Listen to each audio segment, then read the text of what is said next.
आपल्या स्वतःचे शोक पूर्ण करण्यासाठी काढलेला पक्ष नाही हे जाणून घ्यायला पाहिजे। हा आपले शौक पूर्ण करायला काढलेला पक्ष नाही। हा पक्ष महाराष्ट्राच्या भल्यासाठी, हा पक्ष महाराष्ट्राच्या विकासासाठी आणि महाराष्ट्राचं गोंगट करण्यासाठी काढलेला पक्ष आहे। याची जाणीव आपण सतत आपल्या मनात कायम ठेवली पाहिजे। आणि म्हणूनच आता आपण टॅगलाईन नाशिककरांनी दिले, लढायचं ते जिंकण्यासाठी, लढायचं ते जिंकण्यासाठी। आणि म्हणूनच कुछ देर की खामोशी है, कुछ देर की खामोशी है, फिर शोर आएगा। अभी तुम्हारा तो वक्त आया है, हमारा दौर आएगा।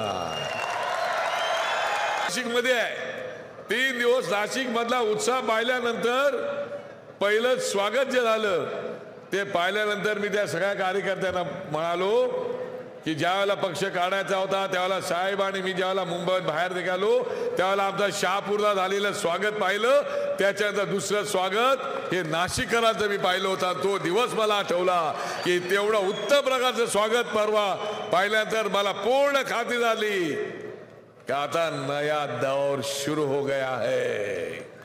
येणारा काळ हा आपलाच असणार आहे, आपला सुवर्ण काळ असणार आहे। आणि म्हणूनच आता चिंता करायचं कारण नाही।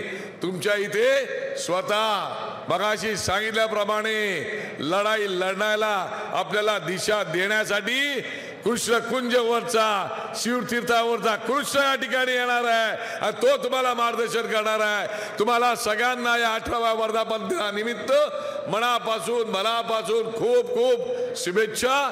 तुमच्या मनातल्या आई जगदंबा सगळ्या इच्छा आकांक्षा पूर्ण करू आणि साहेबांनी जे मनाला ठरवलेलं आहे की जगाला हेवा वाटेल असा महाराष्ट्र मला घडवायचा आहे। तुमच्यातले नगरसेवक, तुमच्यातले आमदार, तुमच्यातले खासदार, तुमच्यातले मंत्री, तुमच्यातलाच मुख्यमंत्री करायचं आहे अशी त्यांची भावना पूर्ण करण्यासाठी आपण संकल्प करूया, शपथ घेऊया आणि या देवभूमीतून गुलाल उधळत आपण आपल्या घरी प्रवासाला निघूया। धन्यवाद। जय हिंद, जय महाराष्ट्र। लोकशाही मराठी ऐका, पहा, जागरूक रहा।